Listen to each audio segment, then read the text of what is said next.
This is Greg Kelly with Unknown Nations. Welcome to Nigeria.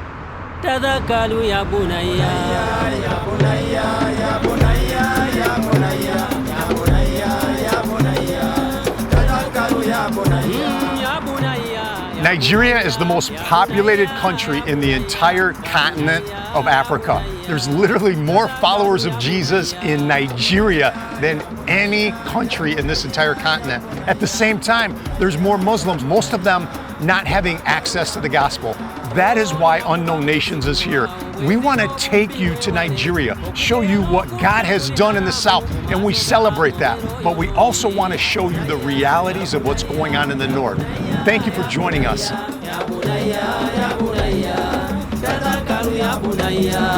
Imagine in 1900 when less than 180,000 Christians were inside this massive country. Today, 125 years later, over 100 million followers of Jesus.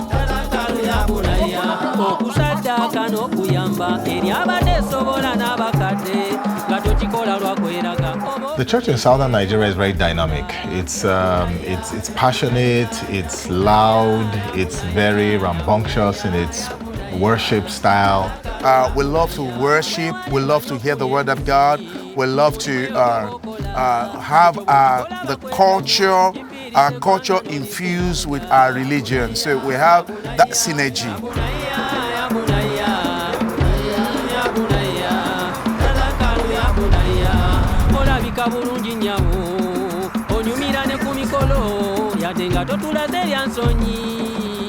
And this becomes an identity for us. So that's why anytime you see Christians, Nigerian Christians, you see the energy, you see the passion, you see the love, you see the togetherness, and you see the oneness that exists amongst us.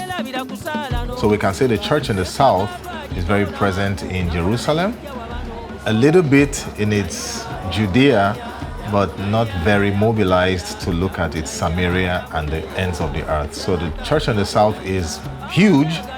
It's numerical, hugely numerical, and very loud, but not yet mobilized beyond its own immediate borders.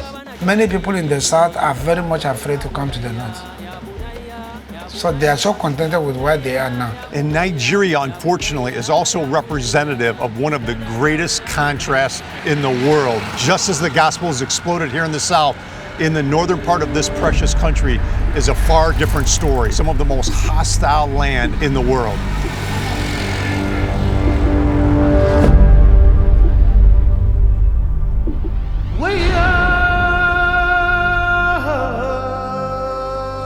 Basically, you could divide the country into two major parts: the largely Islamic north and the largely Christianized south. And there's a tension point in the middle, we call it the middle belt, where these two forces kind of meet. In all of the Islamic sect in Nigeria, in West Africa, Nigeria have the hardest because there's so much dislike for Christians, so much hatred for Christians, and seeing a church, it provoked them to so much anger. Nigeria is not just a nation by itself. It has nations. It has over 500 different ethnic people groups, languages, tribes, each of them with its own distinct language, culture, ancestry. For example, in Plateau State, one of the states in the Middle Belt, it is said that for every 5 to 10 kilometers you travel, the dialect changes. Islam have been in the northern part of Nigeria for over 1,000 years. In Islam, you are not allowed to convert to any religion. If you do that, the penalty for such is death penalty. And in the northern part of Nigeria, they are very strict about that.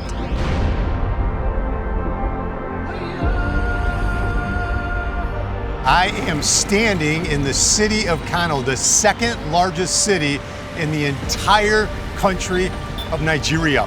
Now here in the north, it's very different than the south. We're populated by people groups like the Fulani, the Kanuri, and the Hausa that are 99% Muslim. You see evidence of Islam in every single direction. The challenge for Christianity is just at epic proportions, but that is exactly why we work here at Unknown Nations through our network of indigenous leaders. Islam, they don't have a message. They only have the language of violence. Boko is Western education. Haram means taboo. So Boko Haram is a compound word, meaning Western education is a taboo, it's an abomination. The Boko Haram started among the Kanuri. It has wrecked a lot of lives, it has sacked communities, it has destroyed people's livelihoods.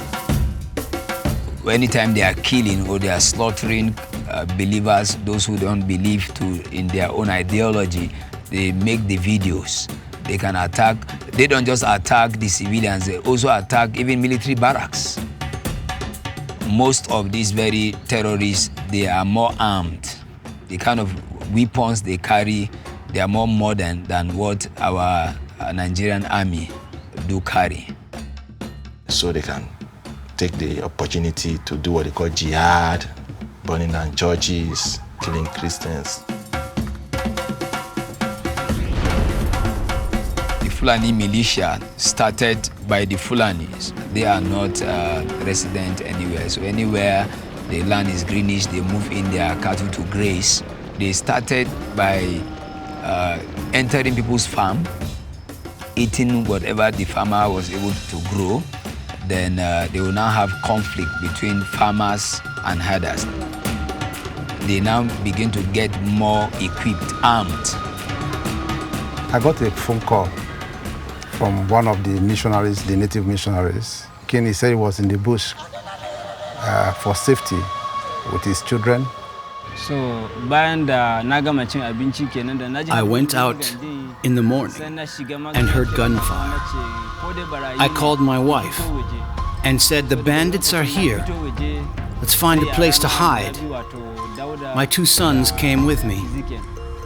We jumped on the motorcycle, but as we were leaving, the chain fell off the bike. The bandits were rustling our cattle and they saw us. One of them pointed his gun at me and I raised my hands. They were about to shoot, but another one of the bandits stopped them and said they should not kill me. The other one said, "Okay, we'll just break his legs." So the man shot at my legs, but he missed. I felt the breeze go between my legs. They were going to take my boys, but the one man, again, rescued us and said, "No, leave them." So I picked them up and went and climbed a tree and hid there. We could see them passing below, but they did not see us. We stayed in the tree until all of them had gone. In total that day, about 40 people were massacred. So that day was a terrible day for us. I thought that would be the end of the work.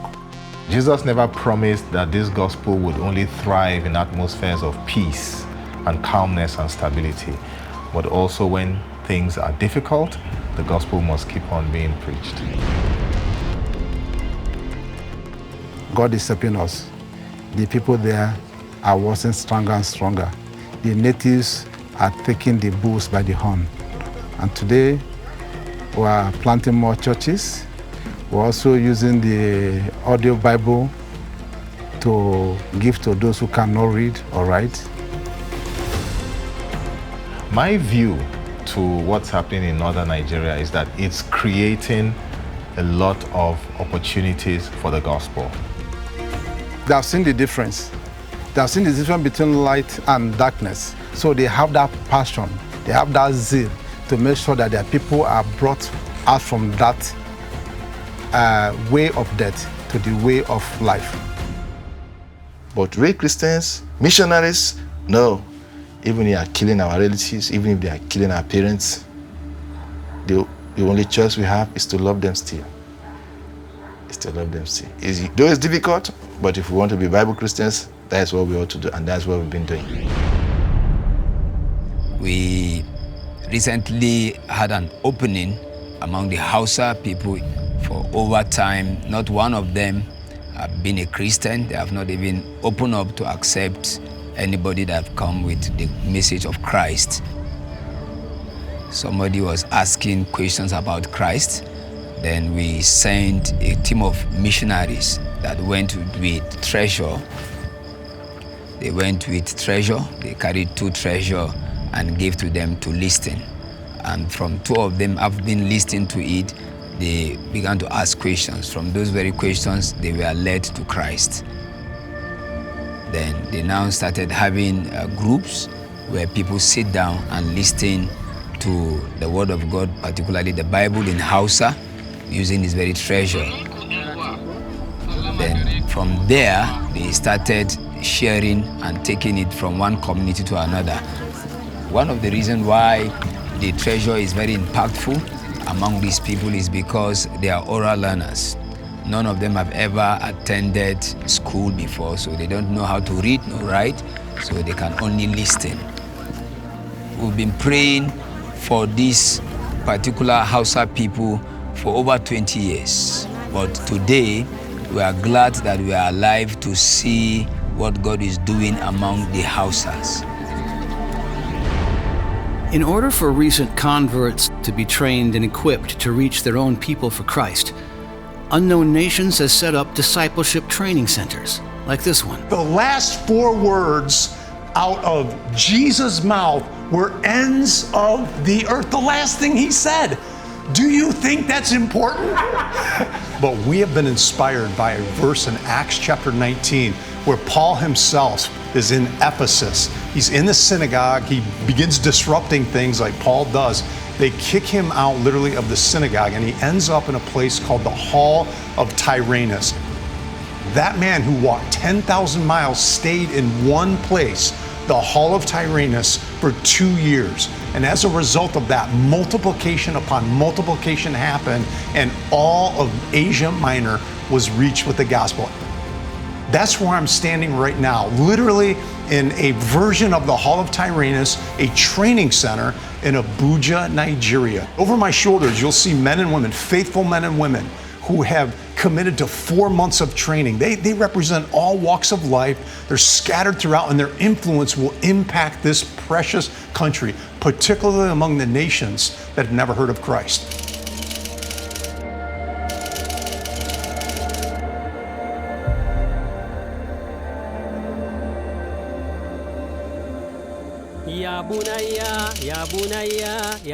The one that said, go, have not said, come back. He said, go ye therefore into all the world. He didn't say where is soft. He didn't say where is good and fine. All the world. All the world includes the good places and the bad places. All the world. Because that is the mandate that he has given. Great commission requires great sacrifice. Great sacrifice attracts great reward. Everything about it is great. Friend, God is moving. He's done great exploits in the South. It's time to see the same movement happen in the North. That's why we need to make it a priority to take the gospel where Jesus is unknown. And that, of course, is why here at Unknown Nations, we have a beachhead here of indigenous leaders doing amazing things in the most persecuted parts of this entire continent. Ya bunayya, ya bunayya, ya bunayya, ya bunayya, ya bunayya, tadhakkaru ya bunayya.